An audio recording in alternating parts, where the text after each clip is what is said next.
How do you feel today, Mark? Rather be elsewhere.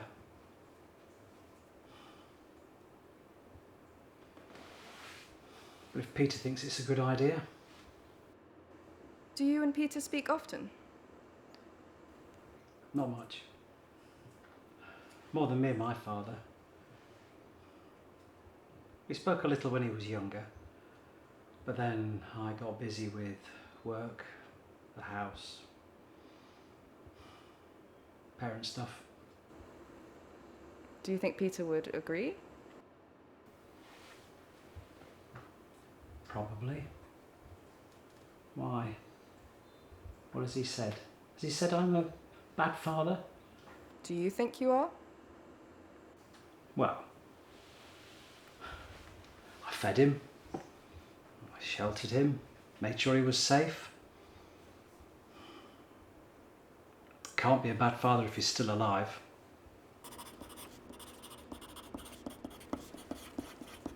What are you writing down there? Just some notes for later. So, what did you work as when you were raising Peter? Well, I was in sales, so I was on the road a lot. Very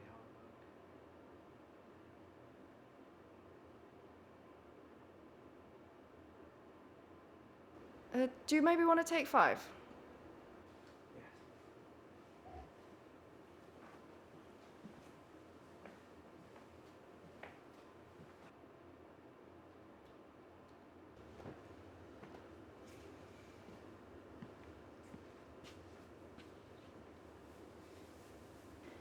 When you contacted me, you told me that you wanted to fix your relationship with your father.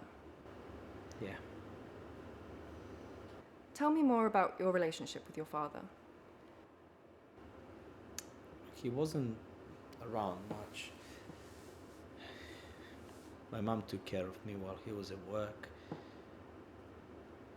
He would leave early and come home late, so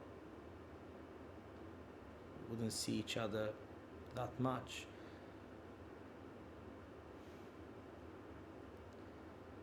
But then she passed when I was younger, and yeah. What about after? How did things change?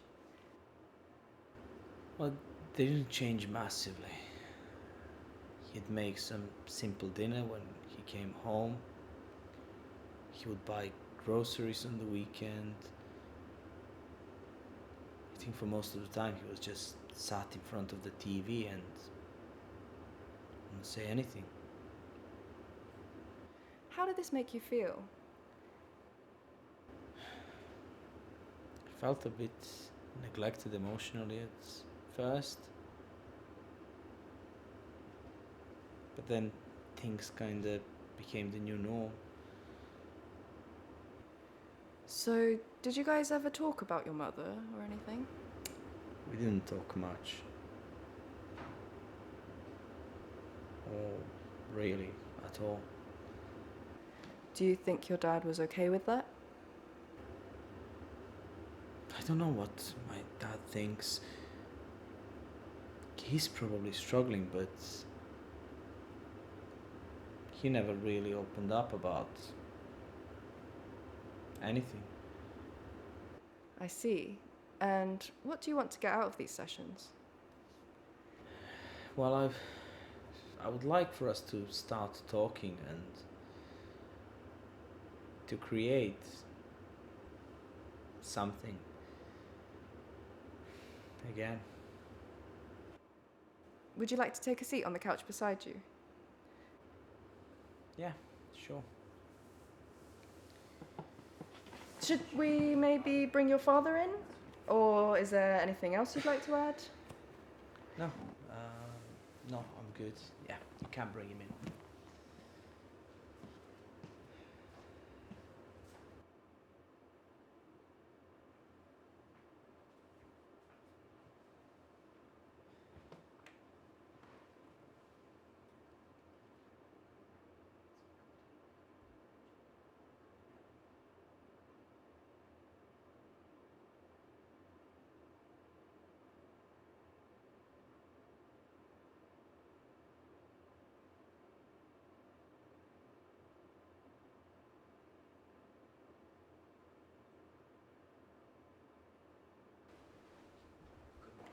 Good morning.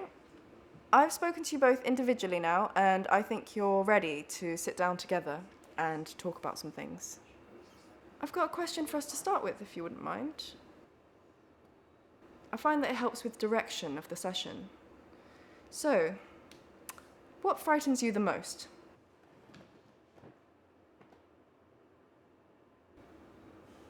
Time. Time. I think the idea that every day is another thing you can't get back. But that's why I'm going to try to make every day matter. And you, Mark? I don't know. I haven't given it a lot of thought. Same, I guess. Let's try a different approach. Mark, what would you like to get out of this? I'd like to be able to meet my grandson without obstacles. And reconciling with your son is just an obstacle to that? Of course not. My son is very important to me. Peter, do you feel like that? I feel like he didn't know how to talk to me. He fed me, sure, but I was just a child. I guess I needed more emotional support. Like Mum gave me. Maybe let's try something different. So, please could you both close your eyes?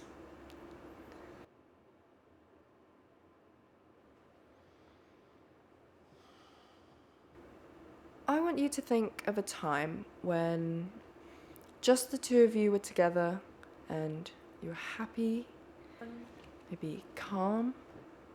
It doesn't have to be anything big, just a simple memory.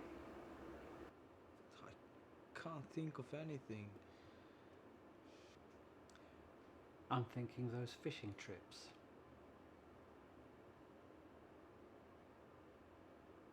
Don't you remember?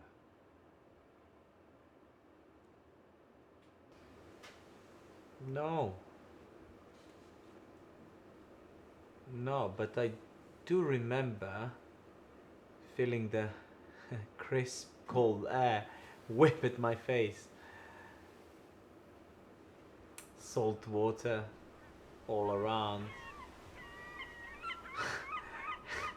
And the bloody seagulls.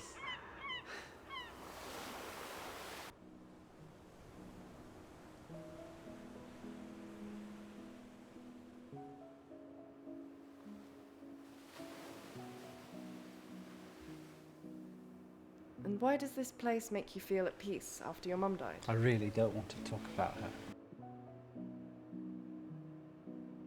Please, Dad. Can we at least try? All right.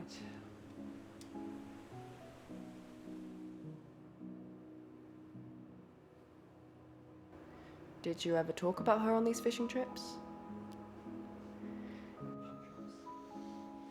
No. But we didn't really feel like we needed to.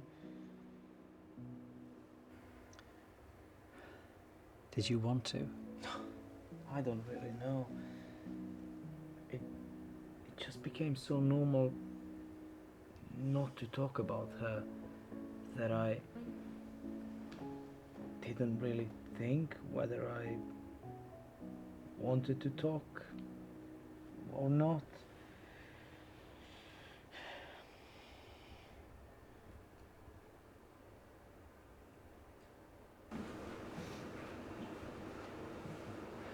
Your mother was very important to me. 20 years. And she was gone. You can't blame me for grieving. Of course I don't blame you for grieving. I blame you for I blame you for leaving me behind. You can grieve. You just can't keep me in the quiet about that. Being quiet is a choice, not a sin. Sorry, what was that, Mark? Being quiet is a choice, not a sin. It's something I remember my father saying. No, never mind. Continue that. Please. Please.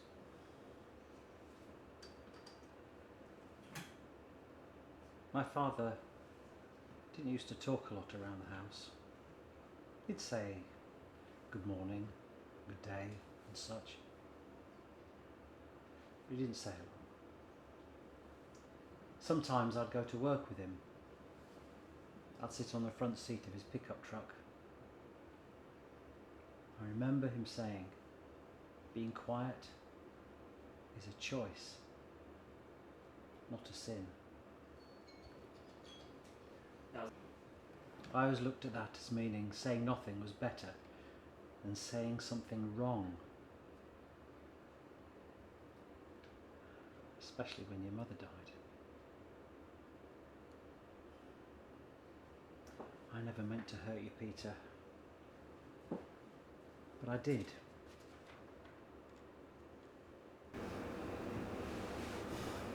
My Linda.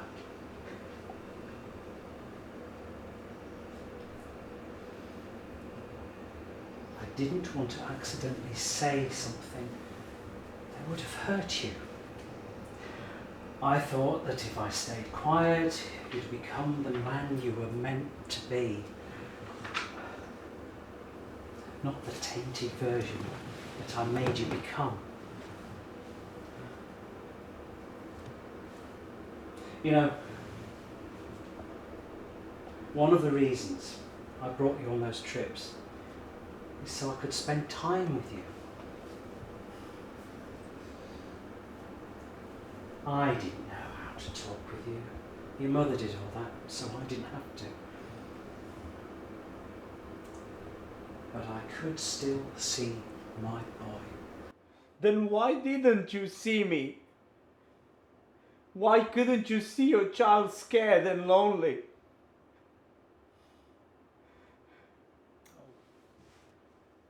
Peter.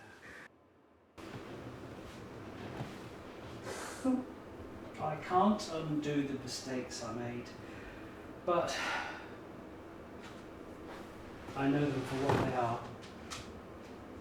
Now. I think I always have. It was just easier. I'm sorry. Now, I can talk about them. I'm ready to talk. She'd be so proud of you.